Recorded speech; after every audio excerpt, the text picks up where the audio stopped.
Good afternoon, everybody. Welcome to Season 3, Episode 11 of our Association Leadership Series. Today's session is a live Q&A, even though I'm going to feed Donna some questions that came in the pre-registration.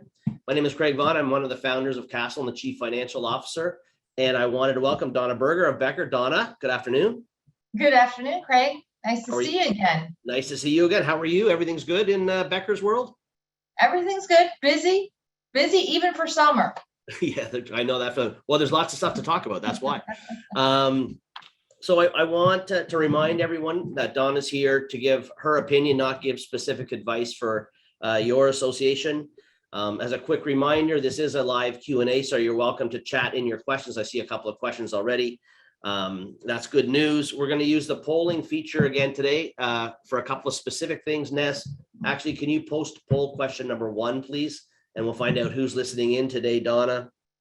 Let's start by, can we see? Okay, let's see. So we've got condominium, largely condos and cooperatives, which makes sense. We're going to talk a lot of the pre-registration questions, Donna, were around the new legislation, SB 4D. And before we jump right into that, can you give us some background as to why we're here? Like, this was supposed to be addressed in the normal session. Tell us what happened. Well, I'll tell you what happened from an outsider's perspective, because obviously I wasn't up in Tallahassee, but from my understanding, Craig, look, there was a huge outcry after our legislators, concluded the regular session, and they still had not passed a single safety reform in the aftermath of the Surfside tragedy. So they concluded, as you know, in Florida, we have a 60-day part-time legislature. That's our regular session. They concluded, nothing was done. People were naturally outraged. They were also upset that nothing was done about the insurance crisis we find ourselves in the state of Florida, with many of our mutual clients, Craig, calling and saying, we've got, 110% increase in our premium. So the governor did call them back. There was a special session. Also, there were numerous bills during the regular session, Craig, that were designed to address Surfside and implement new safety mandates. But it's my understanding that the House and Senate at that time could not come to terms over what was going to be included. I would like to remind any legislators who may be listening today that, legislation is an incremental process. It's not all or nothing. It's little bites at the apple. So, but we did have a significant bill that was passed in the special session that we're going to talk about today. It's certainly not perfect. There will be a glitch bill. And it's interesting. We say at Castle, don't let the perfect get in the way of the good, which is kind of your theory, right? Like, start and we can fix. Don't not start until it's perfect, which I think exactly. Everybody left Tallahassee and decided, we need to address this. Frankly, I think they were forced back because of the constituents saying you didn't do anything. Go and do something. So, okay, we got most of the pre-registration questions were on the new legislation, SB 4D. Can you give us a quick overview, and then I'm going to get you to answer a bunch of questions that I have that I'm sure our audience has as well, specifically related to that legislation. Sure. Well, it's known colloquial as the Condo Safety Law, Craig, although it applies to both condominiums and cooperatives. We're not talking typically about homeowners associations here. We're talking about multifamily buildings and new safety and reserve funding mandates for those buildings, specifically when it comes to the inspections to buildings 3 stories or higher. But what we're going to be talking about today is the significant operational changes that SB 4D has brought about as it pertains to what's required in terms of engineering inspections for buildings 3 stories or higher, and what's required in terms of reserve funding for all types of condos and co-ops. Awesome. Okay. Now maybe post the results of the poll question if you can, Ness, and you'll see we have about 65% are condos and cooperatives, 36% HOAs. I will say to the HOA folks, the beginning of this session is going to focus on this legislation that applies to condos and co-ops. We will get to your specific questions that you've chatted in when we get this section finished. So, Donna, let's start. What we talked about, there's kind of milestone inspections and reserves. Those are the 2 big chunks. Let's start with milestone inspections. What is a milestone inspection? So a milestone inspection, Craig, is an inspection that's going to be performed by a licensed engineer, and is going to go out and basically look for any structural deficiencies in the buildings, okay, 3 stories or higher. So this is required for every building in Florida right now on their 30 years from date of CO. 30 years, you have to complete the milestone inspection, and then 10 years thereafter. Now, if your building is located within 25 miles of the coastline, 3 miles of the coastline, it's at your 25th birthday from CO. However, if your building was CO'd, and by that I mean you issued a certificate of occupancy prior to 1992, then you have to complete this milestone inspection by the end of 2024. So that's kind of the thing. If you're a younger building, it's going to be, the milestone inspection is going to be on your 30th birthday from CO. If you are a younger building, but you're within 3 miles of the coastline, it's going to be on your 25th birthday. And right now, if you were built prior to 1992, you have to get this done by December 31st, 2024. Which is what is going to cause the big draw on engineering resources in our state, I think, as a lot of these, there'll be this big catch up, right? That'll be part of the issue I think we have to address. And let me just say this, the glitch bill that we're going to talk about is not going to extend those deadlines, okay? That is not what the glitch bill is going to deal with all these questions we have, but it is not going to roll back any of these mandates. So get started now. So who can do it? Who can do these inspections, Donna? I think you said licensed engineers. Is that an architect, licensed engineer or an architect can perform the milestone inspection. Yeah. We've been advocating to our clients for the last year or so as this stuff has come up that, an engineer, you have your law firm, you have your CPA firm, you have your management company. An engineer is a key partner for associations, given what's going on kind of in the market and in the world. But we think you should look now to align with an engineering company, do your due diligence, figure out something you mesh with properly. And they now have become a key strategic partner in the operations of your building. Would you agree? And let me just build on that, Craig, because there's a couple things. There's 2 phases to the milestone inspection, okay? There's phase 1, which is the visual inspection. And if your architect or engineer says everything looks good, then you're done, right? But if the architect or engineer says, we got some problems, there's spalling here, we've got some rebar deterioration, we've got some stucco that looks dangerous, then you're going to go to phase 2. Now, phase 2 may require destructive testing. And there is a question whether or not phase 2 requires what's called under Chapter 553, a special inspector. Chapter 553 treats any building or defines any building 3 stories or higher as a threshold building. And under that chapter of the Florida statutes, it requires what's called a special inspector to conduct a phase 2 portion. Now, you and I have talked before, even offline, about, hey, there's going to be a crunch in terms of the number of licensed engineers and architects in Florida. Well, guess what? There's even more of a crunch for these special inspectors. Even some of the big engineering firms in Florida do not have a special inspector on staff. So I think it's really important for the people listening to understand that when they're interviewing engineers, and I would always recommend that you have your association counsel review those proposals before you sign them, because so much is riding on the fact that that report is going to comply with the statute. You should also know, don't just assume that you're not going to have a phase 2 inspection, because depending on what that architect or engineer finds, you may be going to phase 2, which means you may need a special inspector to conduct that phase 2. And I would say the other thing that has changed significantly, Craig, is, prior to this session, only Broward County and Miami-Dade had the 40-year certification program, right? We have 67 counties in the state of Florida. The other counties didn't require that. There may have been different, local ordinances, but it was Dade and Broward that required buildings on their 40th birthday to be recertified in terms of their safety. But the difference was those engineers were providing the reports directly to the association. The huge change in this is this milestone inspection report, when it's completed, is going to be delivered from your engineer directly to the local authority. Donna, how is the overlap? If I just had my 40-year building certification completed, the reports are a little different, to your point, even who they're addressed to, but what would you recommend someone who just had their 40-year cert do?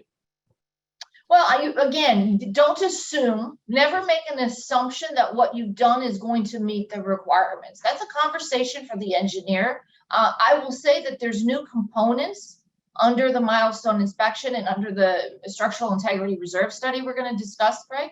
So I had some clients, when they were doing their cert and we knew this was coming down the pike, they put in the proposals with the engineer that if the report did not comply with the milestone inspection, that the engineer coming out and conducting additional inspections were going to be covered under that proposal. If you didn't do that, depending on how long ago you conducted your 40-year cert, get with your engineer and see where the overlap is in terms of the milestone inspection requirements and what else needs to be done. And also that it needs to be delivered to the local authority.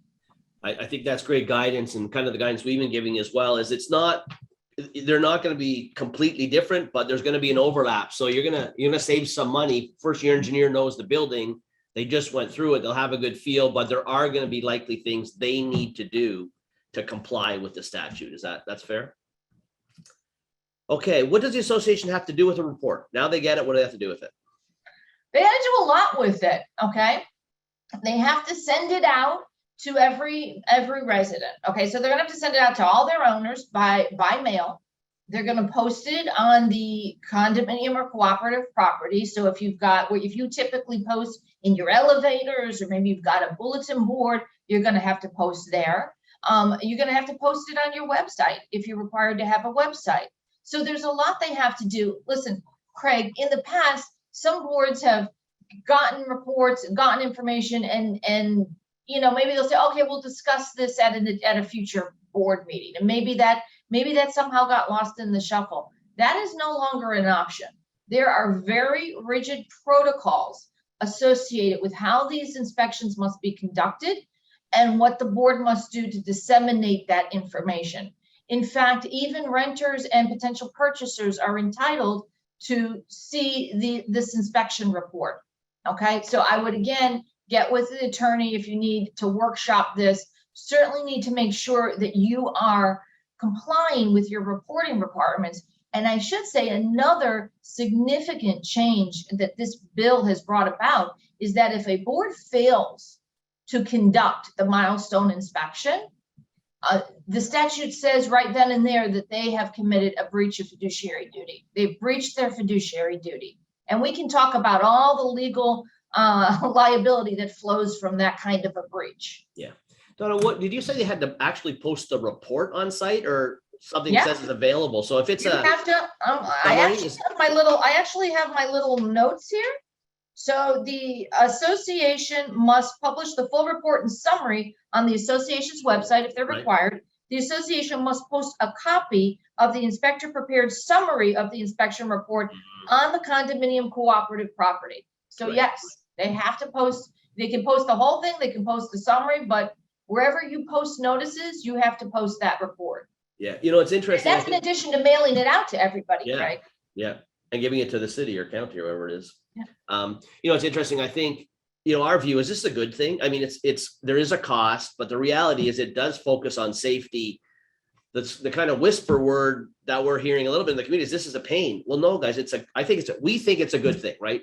Yes. You think it's a gain. Listen, first of all, it's heightened transparency, but it's educational. I know there's people that want to take the ostrich approach, right? Yeah. I like the beach. I like the view. Don't tell me all this other stuff, but you cannot take the ostrich approach. This lets you know why your assessments are going up. This underscores, when you get that report, it underscores the importance of reserve funding. Right. It underscores the importance of consistent and routine maintenance. And it really reveals the real cost of maintaining a building, particularly these coastal buildings that are, more vulnerable to the geographic conditions. I mean, I will tell you, listen, the problem is, Craig, it starts out with developers keeping the budgets artificially low, right? They want to keep the assessments as low as possible because they want to move their inventory. But that is, and we can talk about that because this bill impacts developers too. Okay, so let's move on now to the reserve side of this piece of the legislation and the infrastructure reserve study.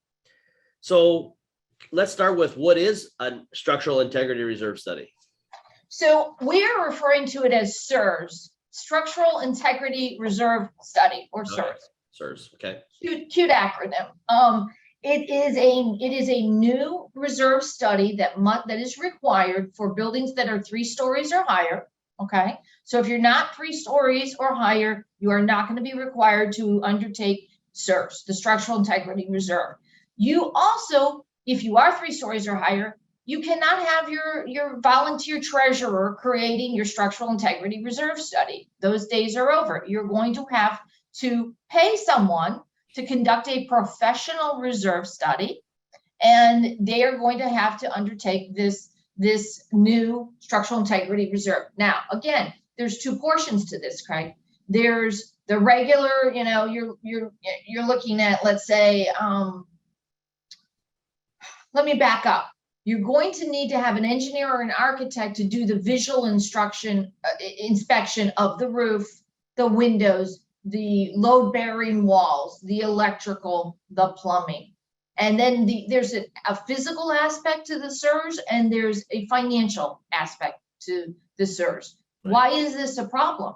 Because a lot of reserve companies do not have a licensed architect or engineer on staff. So associations may wind up having to use 2 different companies to create this structural integrity reserve. And I think that, by the way, I think that's a fair comment. I think the commodity that some associations have been purchasing from a reserve study standpoint in the past will no longer stand up to the new legislative requirements, correct? Well, if that methodology is pulling numbers out of thin air, that is correct. And I would urge all associations, regardless if you're 3 stories or higher, if you're, attached townhomes and you're saying, phew, we don't have to do this, always having a professional reserve study was your safety net. When people pushed back and said, where do you get these numbers? I have a lot of clients saying they're fully funded, Craig, and they're not, because they've never built in an inflationary factor. So the truth of the matter is, probably everybody listening is not truly fully funded. I think you have a poll question on this too, don't you? I do. In fact, let's go to that. Nez, can you post poll question number 3, please, which is a 2-part question on reserves, and let's get some data out there. Does your association rely on a professionally prepared reserve study to determine reserves? Yes or no? And does your community currently fund reserves? Fully fund, partially fund? I can't even see the balance of that question, I don't think, or no funding, I think it's the last one, but we'll look at that. So that's going on in the background, Donna. Back to reserves, because there was no legislation requiring reserve studies in the past, right? This is brand new legislation. I think there was 10 years ago, but really, right, in January, nothing. Now we have these new requirements.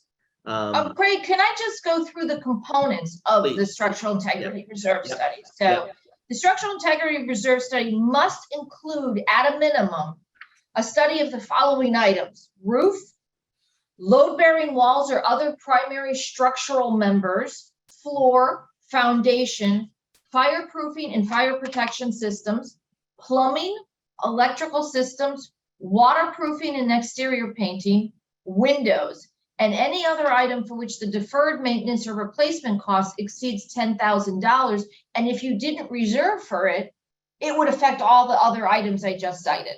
So it's basically everything. Now, I touched on windows, right? They've added windows into the structural integrity reserve study.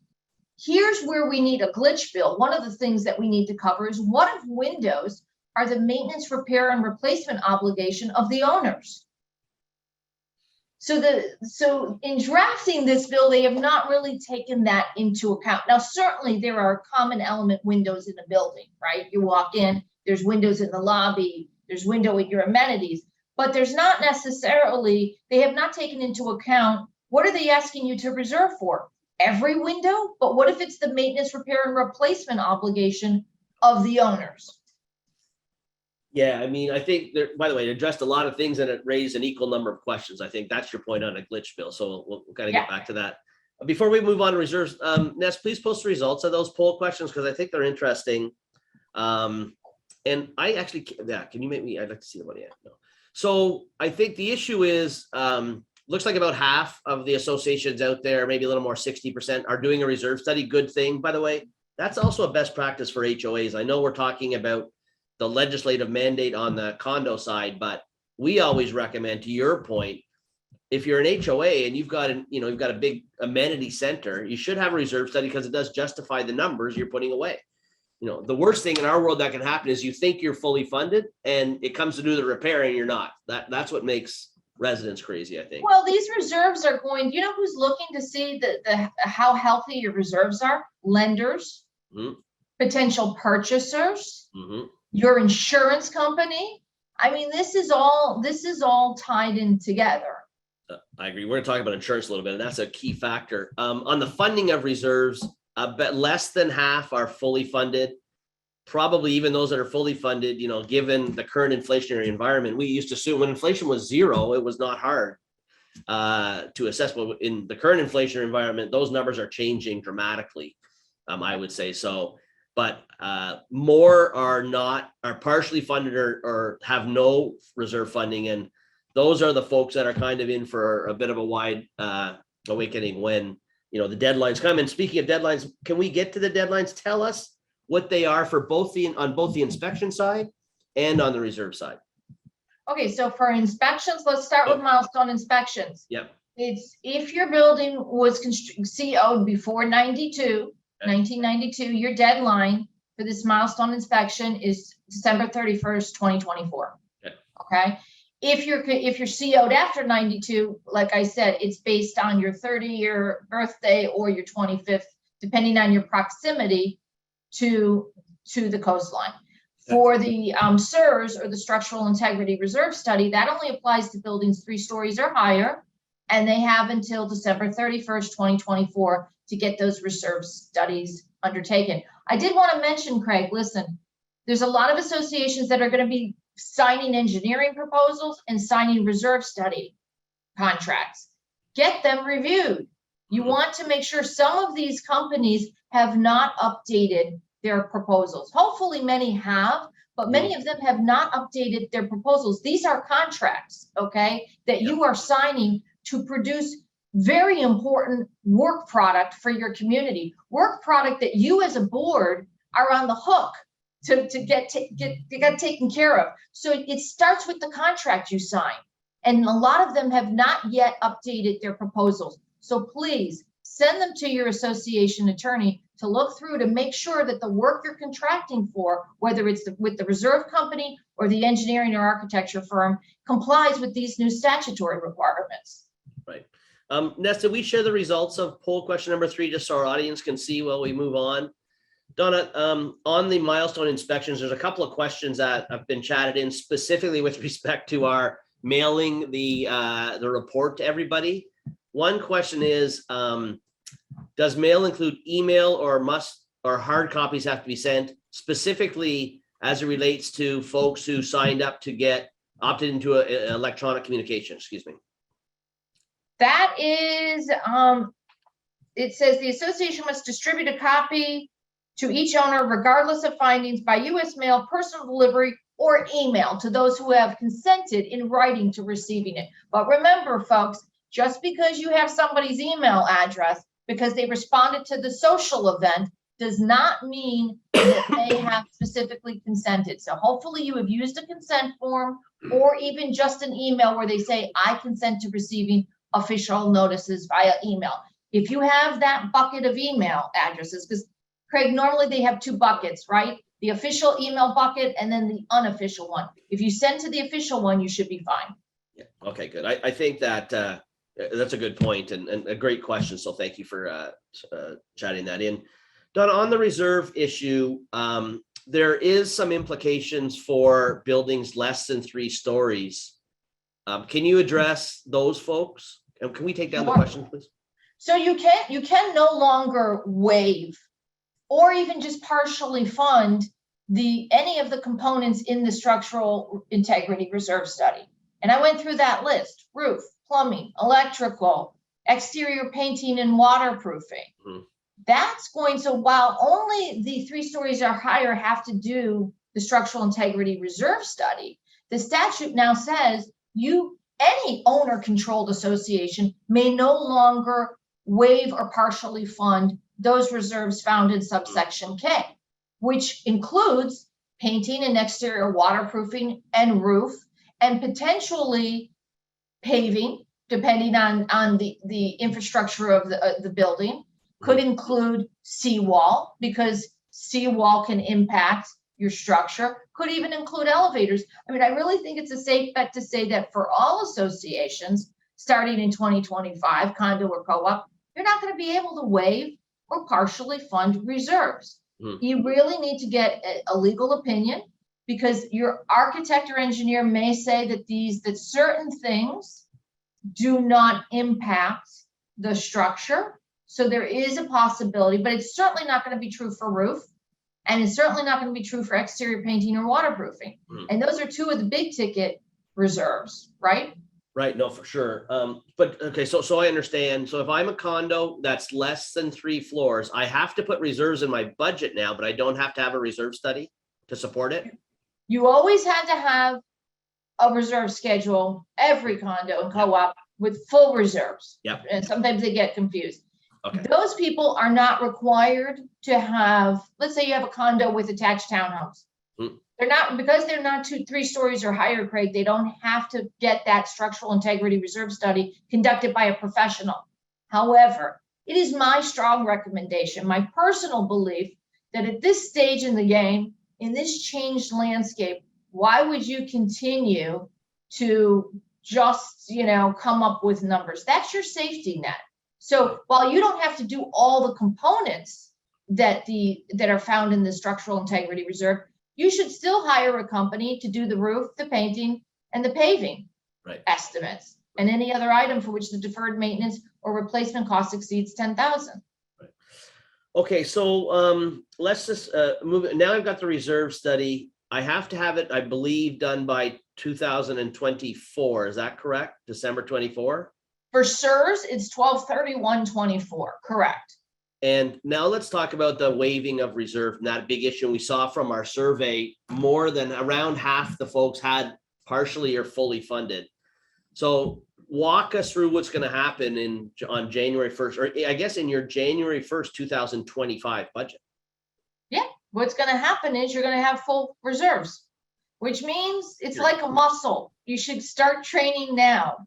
If you're still waiving reserves, I don't know what the thought process is, because you've got to know what's coming. And I understand, I've talked with so many people where there are people on fixed incomes, even people not on fixed incomes, struggling young families who are dealing with all these increased costs, and it's heartbreaking. But the reality is that living in an older multifamily building, especially one located on or near the coastline, has now become the most expensive housing option in Florida. Oh, that's a great point. And we've taken the same strategy. I'm already meeting with some of the associations that we manage that historically have just adopted a no reserve special assess me when it's time. And that's just not going to work anymore. And we do have a couple of years to bleed into it. It'll disappear quickly. But we're having more of an educate the community sessions this year about what's going to happen. Get ready.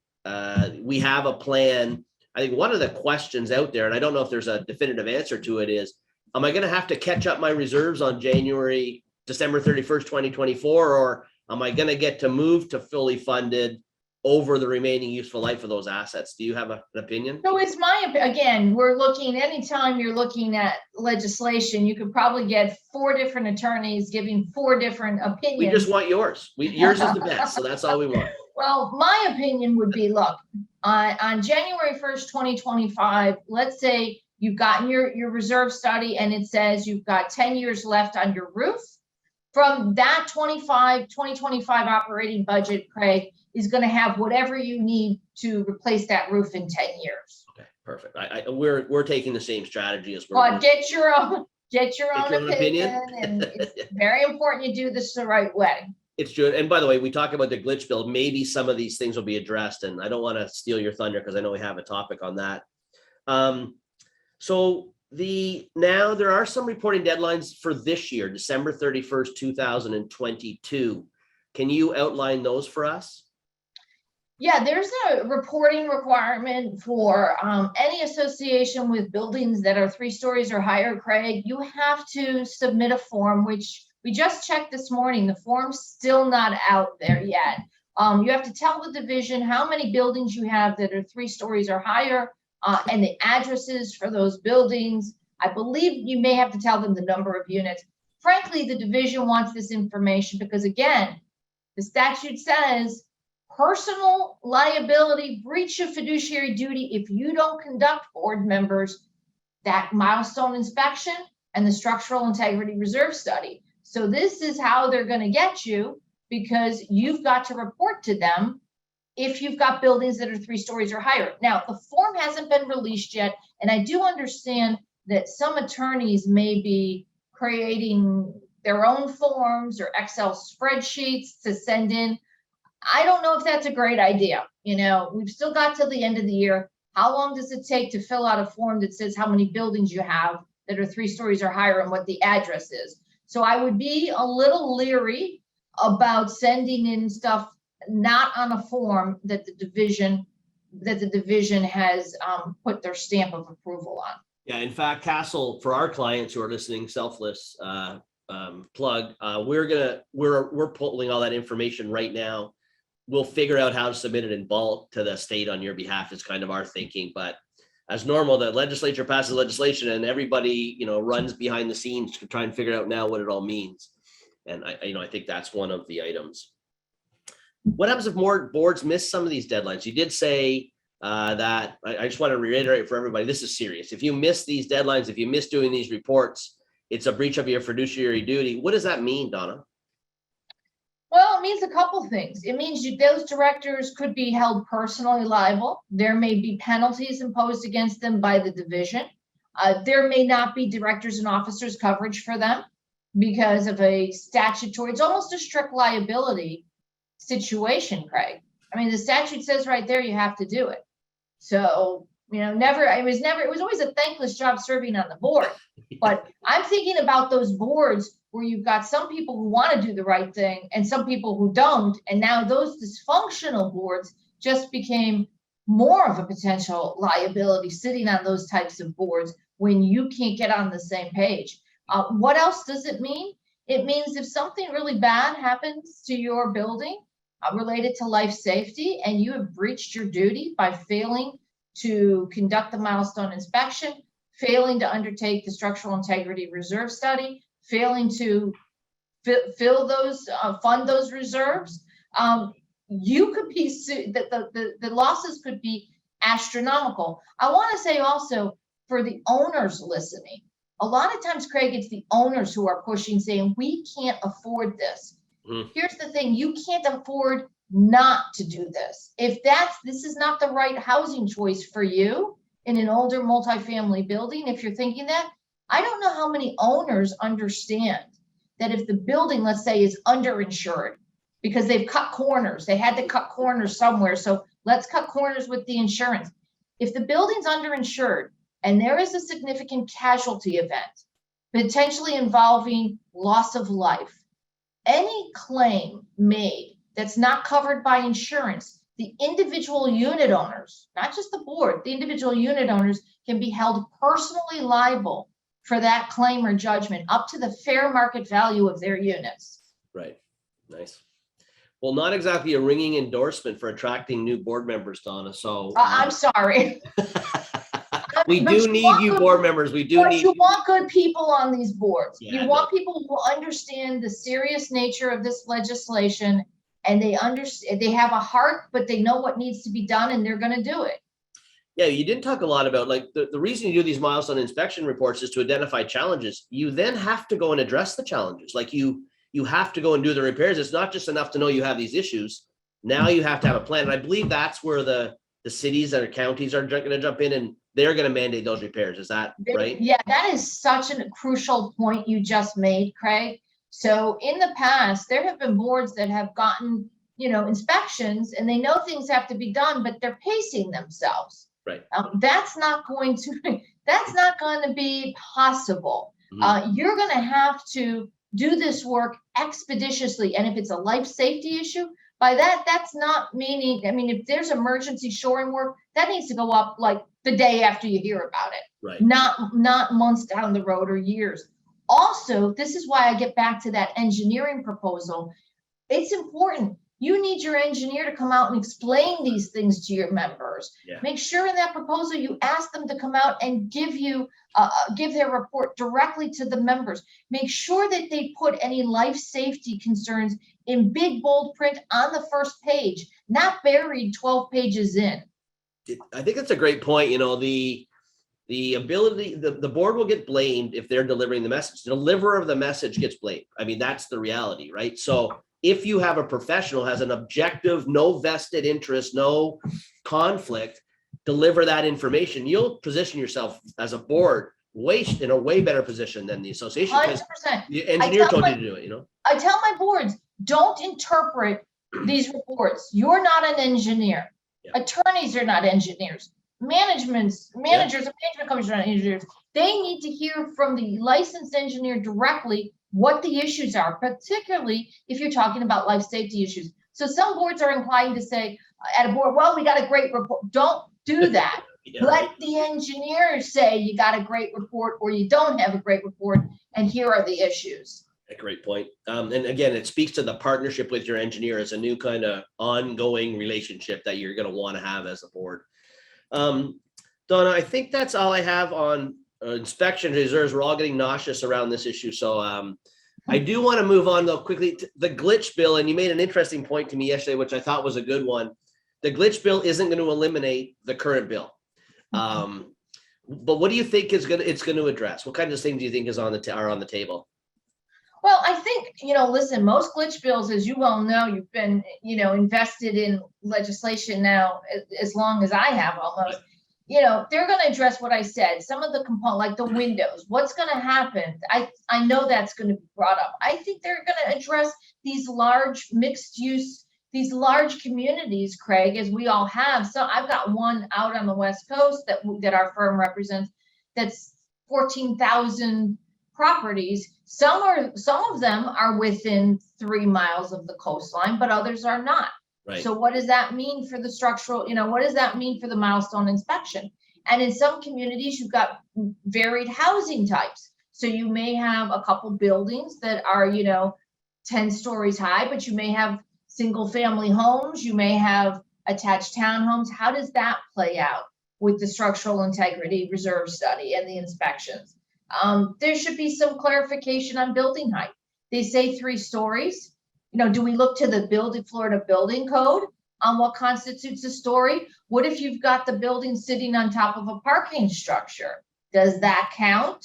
Or is it? So there's a lot of questions. And I think, but to your point and what we talked about, don't think that there's going to be a glitch bill that's going to roll back, that you won't have to do a milestone inspection, or you're going to get more leeway on the reserve funding. That's not, I don't see that happening at all. I forgot to ask you, did the legislation address the pooling of reserve concept? And I know there was some talk about not being able to pool reserves for some of these items. Where did that land? So that's another great topic for the glitch bill. It says that you cannot pull the components of the structural integrity reserve study, right? But does that mean that we can take the structural integrity reserve components, roof, electrical, plumbing, structural members, and pool those reserves? Or do we have to do that on a straight line basis? Don't know. Don't have the answer to that. Right. And it seems to say that you could not take the structural integrity reserve components and pool them with other things like, a lobby furniture reserve. But the question is, can we pull the structural integrity reserve components? And we don't have the answer to that. I think the other thing I think we're going to see, and there's a couple of questions that have come in terms of the definition of fully funded. That is you ask anybody, to your point, you get 100 different answers, right? What does fully funded exactly mean? So hopefully there'll be some clarification on that issue as well. Okay, Donna, let's move on, because the other thing, big topic that was in a lot of the pre-registration questions was the topic of insurance. And I want to talk about it from two fronts. One, what we are seeing in the market. But before I get there, talk to me about the issue with respect to roof insurance and the replacement of roofs and all of this stuff that's creating a whirlwind in our market. Yeah, there was one part of Senate Bill 4D, Craig, that addressed roofs. And this was brought about, we keep talking about we're in an insurance crisis in the state of Florida. We all know it. And we were hoping that the legislature was going to craft some solutions to bring more companies into the private insurance market in Florida.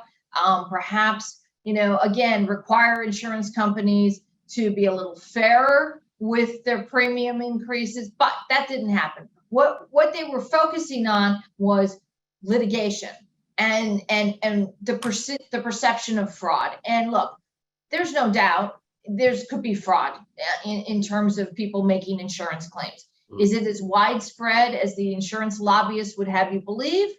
Probably not. But what happened with 4D is they said this: if you have to replace 25% or more of a roof, an older roof, let's say it's damaged by a hurricane, we're in the middle of hurricane season, only the percentage of the roof that's being replaced needs to be up to code. Now think about that. So in the past, a roofer would go out and say, or the adjuster would go out and say, hey, roof's damaged, we're going to replace the whole roof and bring it up to code. Maybe it's a 2010 roof. It's still within its lifespan, but now it's been damaged. We're going to get a new roof up to code. By the way, this could be your home as well, right? This isn't just... Sure, it could be your single family home. So this now says, no, we're only going to bring the 60% that was damaged up to code. Now, I have reached out to our insurance expert. I've talked to Andrea Northrop. I know we've had her before on the Castle webinars. We've had her on Becker webinars. She's fantastic. I asked that question, like, what do you base the premium on? So if you're underwriting, and what she said, they think they're going to base it on the older roof. So even if 60% of your roof is brand new and 40% is still based on the old code, you're going to be paying a premium based on the older roof. The older portion. By the way, which makes sense, because if that portion gets damaged, it's going to damage likely the other portion of the roof. So, but doesn't make it right. So that is something we'll have to watch, I guess, because that would be nonsensical in my mind. No more new roofs. All just patches. Yeah, only patches. Exactly right. Now let's talk about premium. We are seeing some significant increases in premium, specifically on the umbrella policies. But also just baseline increases. Donna, we're getting, because the numbers are so big, some boards are saying we won't carry it. Talk to me about the requirement to carry insurance, whether it's, and by the way, sometimes some places we're not, like, no one will quote, there's no insurance available, which I think changes the dynamic you and I talked about yesterday. So walk me through some of the considerations for a board when they're looking at, these huge increases in insurance.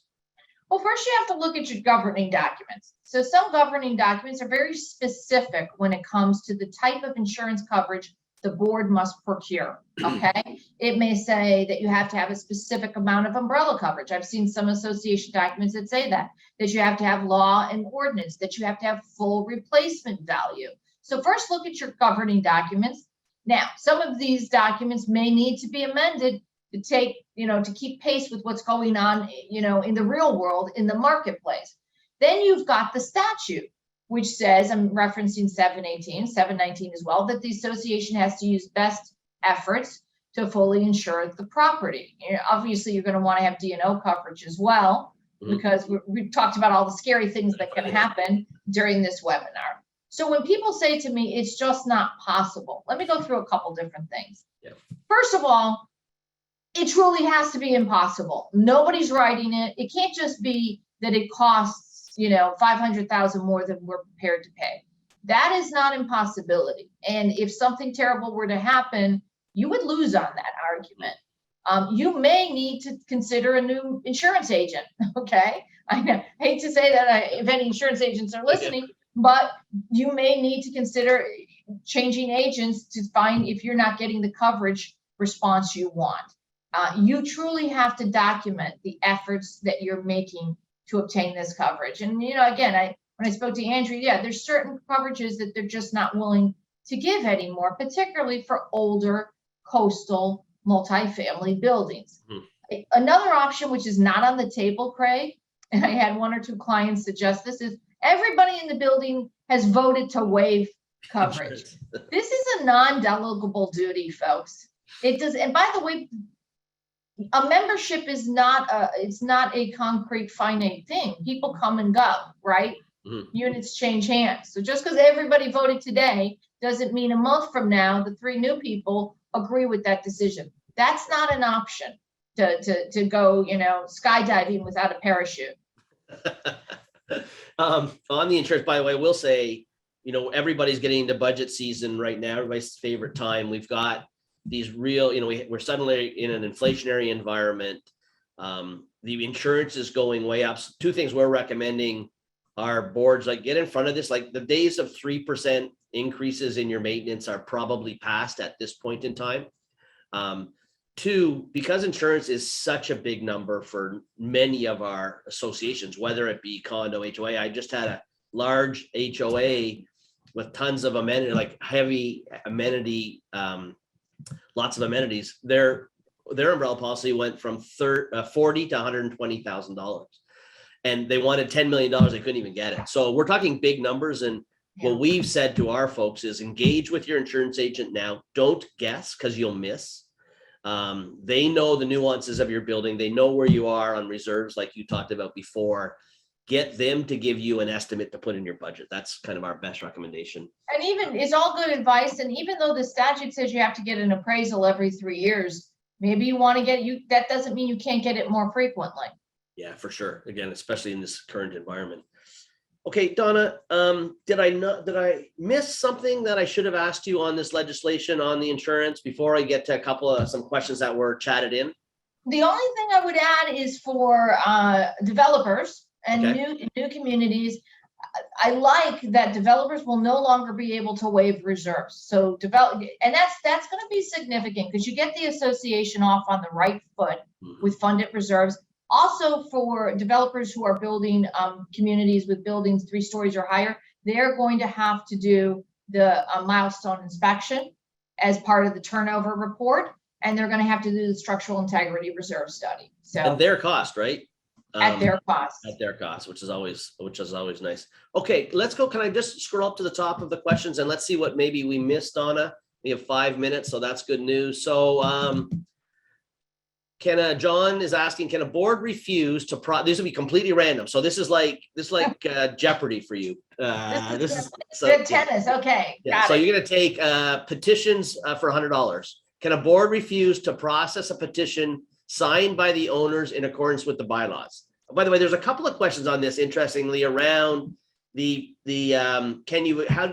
start with that one. Well, John hasn't specified whether it's a recall petition or not. So if it's a recall petition, as long as they have met the statutory requirements, they've got a majority of the owners who have signed, and then the board, there would be very little reason not to certify that recall. And by the way, the Florida legislature made it easier to recall boards. So I would say to John, reach out to the ombudsman if you're in a condo or a cooperative, if they're not certified the recall. I assume he's referencing a recall petition. Yeah. Okay, makes sense. And then I did get a question: how do you compel a board to have a meeting if they're not meeting? What can an owner do? You can compel. So typical documents say 20% of the members can compel a membership meeting. Okay, typically. Not a board meeting, but that's okay. So have your membership meeting. Normally the board will show up because they want to know what you're talking about.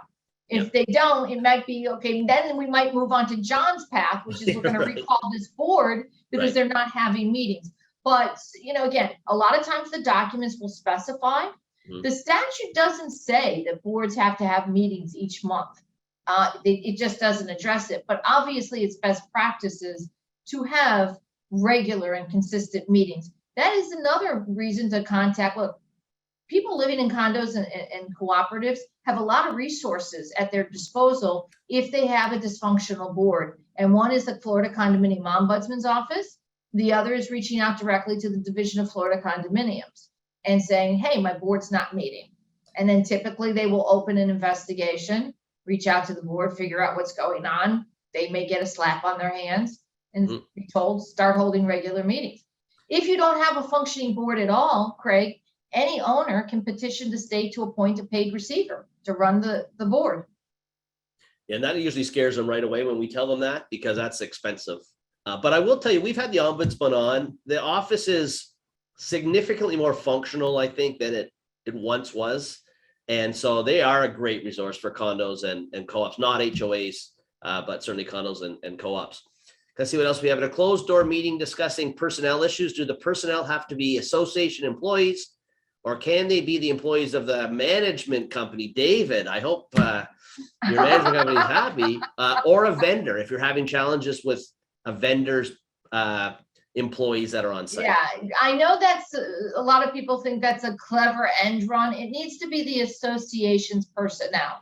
If you're having a problem with a vendor, whether it's a management company, a landscape company, and it's theirs, you're really talking about their services, right? Then that needs to be at an open meeting. But if you're talking about your own bookkeeper, your own, groundsman, your associate, they're on the association's payroll, that can be a closed personnel meeting. And so I understand if they want their on-site property manager employed by Castle and they want to give them a huge increase, but they don't want it in public, they can't have a closed door meeting to talk about that personnel issue? They want to have it no. No. Okay. No, it should be an open meeting. And don't try to have that by email either. Yeah, no, I understand. I do understand that. And then does the attorney have to be present at a closed door meeting? The attorney does not have to be present at the closed personnel meeting, the meeting to discuss personnel. Sure. Yeah. Although typically if you're meeting in a closed meeting to discuss your personnel, it's that something's going wrong and you might be considering progressive discipline. So it's not a bad idea to have association counsel there to discuss how to handle it correctly. Now, that's only one of two reasons to close a meeting. The second meeting is the attorney's there to discuss proposed or pending litigation. Folks, this does not mean that you ask me to come to your meeting. We talk for 5 minutes about, one ongoing slip and fall case, and then the rest of the time you're talking about everything else. So you got to understand, a lot of times with the meetings, you either keep it strictly to the litigation, or you have the attorney there for that portion, then you open it out, to everybody. Right. Don, I want to jump to, there's a question on reserve balances on the association's books, and from Kirk, what we're really putting, Kirk, on the association's books is the cash you have. What is going in the budget is an estimate of what the future amount you're going to need in the remaining useful life, but we are recording on the association's books, not the cost amount. There's nothing on the balance sheet or income statement that refers to what the future cost is going to be. It just does record what your current bank balance is. So I think that's that question. Can we fully funded reserves? We talked a little bit about that. There needs to be some clarification on what fully funded is. I think, Jerry, the ramp up plan is, sorry, Don, you had a comment? Well, I wanted to just say, because this has come up too, Craig, if you've gotten a reserve study, you cannot ignore the amounts that they're telling you to reserve. I mean, I've had that too, where they're like, okay, here's what the reserve study says, but here's what we want to reserve. Yeah. That's not an option. Or he doesn't know what he's talking about. That's my favorite. Yeah. They're not in a position to estimate the replacement cost of the roof. But with respect to fully funded reserves, you have to have fully funded reserves starting January 25 in your budget, January 1, I believe. And the definition of what fully funded is still up for debate. Is that a fair summary? Well, it is, because the division came out with a strange, I believe it was a declaratory statement, or it was declaratory judgment, saying that adding in an inflationary factor could be considered a balloon payment. And I disagree with that interpretation. I think if we really want communities to be safe, there has to be an inflationary factor added in. But here's the thing. If you want to account for inflation, then you do your reserve studies. You don't do them once every 10 years, do them every couple of years. And that way you'll be more on pace when these estimated remaining useful life comes up for each of these components. Yeah, you should also, if you're going to address inflation, you should probably address interest as well on the reserve funds, because they are over time going to attract interest, and it's not zero anymore. We're starting to see some yield come back to the markets, which is nice. Donna, let's have one more question. Can you pull to the end? I think a couple just came in at the end that one I wanted to address. The availability of citizens insurance. Any thoughts? We should probably have Andrea on again, but to solve some of this insurance problem. And I don't think they're going to solve the insurance problem. They're not going to solve the insurance. That's the problem. And they are looking at older buildings and communities and not wanting to take them on either. They were always designed to be, Citizens was designed to be the insurer of last resort. And then for a time they became the main player. They've been, and then they shed a lot of policies. But the reality is they're not looking to really help these older buildings. They don't want them either. I guess Which is high why risk. we need our legislators to go back to work and make our insurance market here more attractive. Your lips to God's ears. I live in a board where board members' spouses are on several committees. Do you find this to be a conflict of interest? People throw around conflict of interest. The statute, that is not how the statute defines conflict of interest. Are the optics great? Probably not. My husband, Michael, would I want him on a committee when I was on a board? Probably not. No, most definitely not. Right. It's not in and of itself a conflict of interest. But is it great optically speaking? Probably not. And again, but this depends on the size of the community. If it's a 10-unit, townhome community, that's one thing. If it's a 450-unit high-rise, I think you can probably find somebody other than a board member spouse to serve. We hold by the adage, you want committee members who have expertise, not interest. And so, right, like if I'm interested in landscaping and I have no idea, don't put me on a committee because I'm not going to help, even though I'm interested in the topic. So we live by that and frankly die by it sometimes. But the last one I'm going to go to, Adam asks, what is the role of an owner's rep in getting projects completed? Any thoughts? Oh, that's a great question. And again, we've been talking we haven't even touched on what's going to be the result from these milestone inspections, but the result is going to be a ton of repair and maintenance projects throughout the state of Florida. An owner's rep can be critical to working with your GC and all the subs on the property. I know, like my partner, Steve Lesser, does the construction contracts, and owner's rep can be any number of people, but typically a licensed engineer or architect. There are professionals out there. That's all they do is serve as owner's rep in communities. I don't necessarily think it's a good idea to make a member of the board your owner's rep. I strongly feel that a professional is what's needed to serve in that capacity. Completely agree with you on that. And it's a cost, guys. Like you're not going to get the service for free, but it's a great value, someone objective who's, basically is representing your interests in any of these big projects. Donna, we're a little bit over. Thank you so much for your time this afternoon. Always a treat. Appreciate your guidance. Listeners, thank you very much. We're on again next month. My guess is we'll still be talking about reserves and milestone inspections, but thank you for what you do. Have a great afternoon, and we'll talk to everybody soon. Thanks. Great. Thank you. Be well. Bye-bye.